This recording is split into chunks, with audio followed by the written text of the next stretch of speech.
Hey guys, मैं अनुरोध गोस्वामी आपका अपने channel Goswami GSL maths classes में आपका स्वागत करता हूँ। आज मैं प्रकाश का परावर्तन चैप्टर नंबर 1 का वीवीआई क्वेश्चन कि प्रकाश का परावर्तन किसे कहते हैं तथा इसके नियमों को लिखे। तो मैं जो भी प्रकाश के परावर्तन चैप्टर से जितने भी मोस्ट इम्पोर्टेंट क्वेश्चन बनते हैं तो आज से मैं आपको उन सभी क्वेश्चन को कराऊंगा। तो जिसकी स्टार्टिंग सबसे पहले मैंने प्रकाश के परावर्तन किसे कहते हैं और इसके कितने नियम होते हैं यहाँ से मैंने शुरू किया। तो चलिए इसके क्वेश्चन को देखते हैं। क्वेश्चन है कि प्रकाश का परावर्तन किसे कहते हैं तो इसके नियम को लिखें। तो प्रकाश का किसी परावर्तक सतह से टकराकर लौटने की जो घटना होती है, यानी प्रकाश का किसी क्या होता है, परावर्तक सतह हो गया, टकराकर क्या हो रही है, लौट रही है। यानी प्रकाश का किसी क्या होता है, परावर्तक सतह से टकराकर लौटने की घटना को क्या बोलते हैं, प्रकाश का परावर्तन कहते हैं। तो ये क्या है, इस पे कोई किरण आ रही है, यहाँ से टकराने के बाद क्या हो जा रही है, परावर्तित हो जा रही है। इसमें आप देख पा रहे होंगे कि ये क्या है, समतल दर्पण है, समतल दर्पण है। अब हम देखते हैं कि इसके कितने नियम होते हैं। तो इसके कितने नियम होते हैं, तो प्रकाश के परावर्तन के 2 नियम होते हैं, आपतित किरण, परावर्तित किरण तथा आपतन बिंदु पर डाला गया लंब। ये क्या है, आपको आपतन बिंदु है, इसको क्या बोलते हैं, आपतन बिंदु। आपतन बिंदु, इसको क्या बोलते हैं, आपतन बिंदु।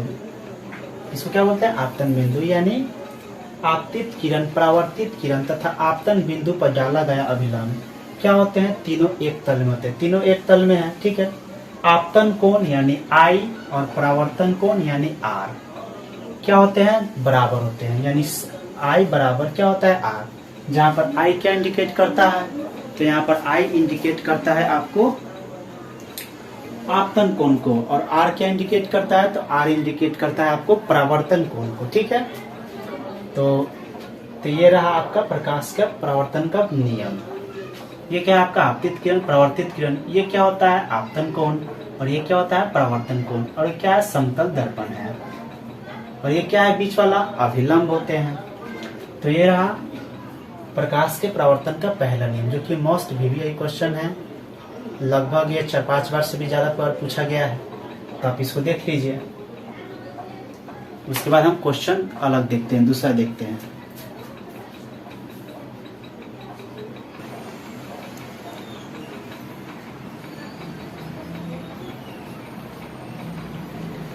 तो क्वेश्चन नंबर 2 क्या है आपका कि सूर्य के प्रकाश के उन 2 घटकों के नाम लिखना है जो हमें क्या होता है, दिखाई नहीं देता है।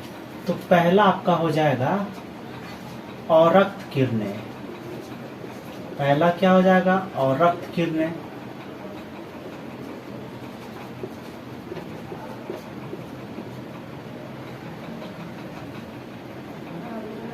और दूसरा क्या हो जाएगा, पराबैंगनी किरणें।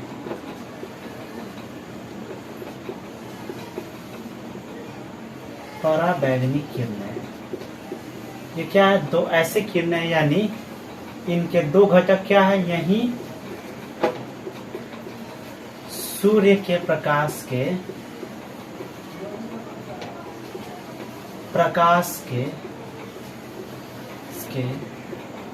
2 क्या है, घटक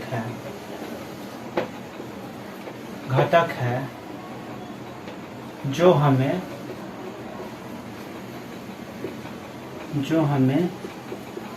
दिखाई नहीं देते हैं।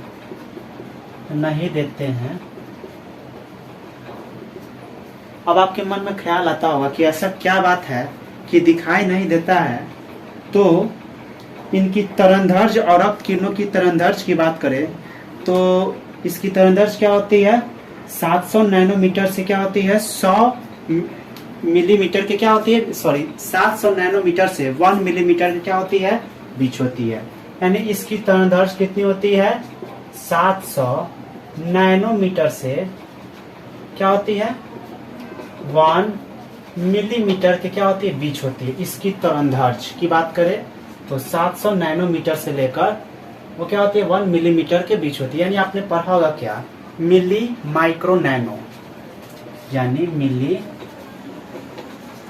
माइक्रो तब क्या होता है नैनो, यानी क्रम ऐसे जा रहा है, ठीक है। तो नैनो क्या होता है 10⁻⁻⁹, और ये क्या होता है मिली 10⁻⁻3। तो देखिए इसका जो रेंज होता है यानी परास होता है, तो वो क्या होता है 700 नैनोमीटर से लेकर 1 क्या होता है मिलीमीटर के बीच होता है। यही कारण है अगर हम पराबैंगनी किरणों की रेंज की बात करें तो यह क्या होता है 400 नैनोमीटर से 100 नैनोमीटर की क्या होता है बीच होता है। अगर वहीं हम पराबैंगनी किरणों की बात करें तो इसकी रेंज कितनी होती है परास, तो 400 नैनोमीटर से लेकर क्या होती है 100 नैनोमीटर के क्या होती है बीच होती है। तो यही हम बात करें तो इंफ्रारेड जो किरणें होती है और किरणें, तो इसकी तरंगदैर्घ्य क्या होती है काफी लंबी होती है एवं ऊर्जा क्या होता है काफी कम होता है।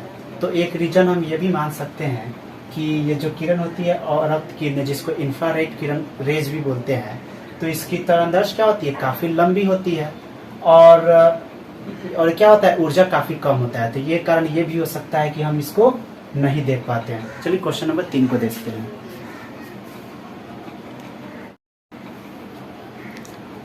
तो क्वेश्चन नंबर 3 हमारा क्या कह रहा है कि गोली दर्पण किसे कहते हैं। एक गोली दर्पण की वक्रता त्रिज्या अगर 20 सेंटीमीटर दिया है तो उसकी फोकस दूरी बताना है। यह क्वेश्चन क्या है 2020 के एग्जाम में पूछा गया है। तो गोली दर्पण होता क्या है, तो गोली दर्पण उस दर्पण को कहते हैं जिसका परावर्तक सतह क्या होता है किसी खोखले गोले का भाग होता है एवं गोली दर्पण को प्राय क्या करते हैं कलई किए हुए रहते हैं, ठीक है। तो हमसे पूछा क्या गया है एक गोलीय दर्पण की वक्रता त्रिज्या 20 सेंटीमीटर है तो उसकी फोकस दूरी क्या करना है ज्ञात करना है। वक्रता त्रिज्या यानी आर कितना दिया हुआ है 20 सेंटीमीटर दिया हुआ है, ठीक है। हमसे क्या पूछा गया है फोकस दूरी यानी एफ, ये पूछा गया है। तो एफ बराबर क्या होता है r/2 यानी 20/2। तो ये क्या हो जाएगा 10 सेंटीमीटर, यानी एफ का मान क्या हो जाएगा 10 सेंटीमीटर। यही हमसे क्या किया गया था पूछा गया था, यानी इसकी फोकस दूरी कितनी हो गई 10 सेंटीमीटर हो गई, ठीक है। आपको यहाँ पर क्या याद रखना है कि फोकस दूरी क्या होती है वक्रता त्रिज्या क्या होती है आधी होती है। फोकस दूरी क्या है वक्रता त्रिज्या की आधी है और वहीं त्रिज्या क्या है उसकी फोकस दूरी की दुगुनी होती है, यानी ये फोकस दूरी क्या होती है वक्रता त्रिज्या की आधी होती है। वक्रता त्रिज्या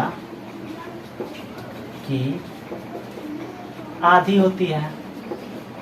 यहाँ पर क्या है ये बराबर r/2 यानी आधी है एवं वक्रता त्रिज्या क्या होती है फोकस दूरी की दुगुनी होती है r/2 है। एवं ये आपका ऑब्जेक्टिव में भी पूछा गया है एवं वक्रता त्रिज्या फोकस दूरी की 2 गुनी होती है।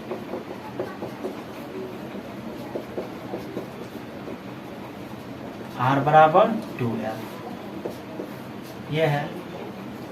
तो होप यू गाइस ये आपको समझ में आएगा। तो मिलते हैं आपसे नेक्स्ट वीडियो में।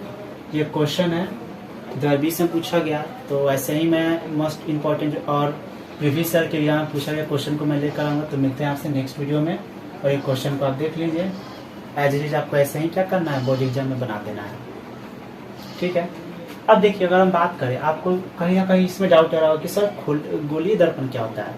तो गोलीय दर्पण का मतलब होता है क्या कि जिसका परावर्तक सतह क्या होता है किसी खोखले गोले का भाग होता है। उसको क्या यानी गोले का क्या होता है आधा हुआ, वो खोखले गोले का एक भाग ही तो है, उसको क्या बोलेंगे गोलीय दर्पण बोलेंगे, ठीक है। तो आप इसको देख लीजिए। वहीं अगर हम इसको अगर डायग्राम के थ्रू देखें तो देखिए ये क्या है खोखला गोला है, हम इसके बाहर कलई किए हुए हैं, तो ये कौन सा दर्पण होगा अवतल दर्पण होगा। और वहीं जब हम इसको अंदर से करते हैं तो ये क्या हो जाता है आपका, तो यह परावर्तक सतह है, तो ये क्या हो जाएगा आपका उत्तल दर्पण। और ये क्या है आपका वक्रता केंद्र है जिसको क्या करते हैं हम C से डिनोट करते हैं। और यह क्या है आपका पोल यानी ध्रुव है। तो होप यू गाइस ये आपको समझ में आया होगा तो मिलते हैं आपसे नेक्स्ट वीडियो में। ऐसे ही हमारे चैनल पर बने रहें और हमारे चैनल को सब्सक्राइब कर दें। मिलते हैं आपसे नेक्स्ट वीडियो में।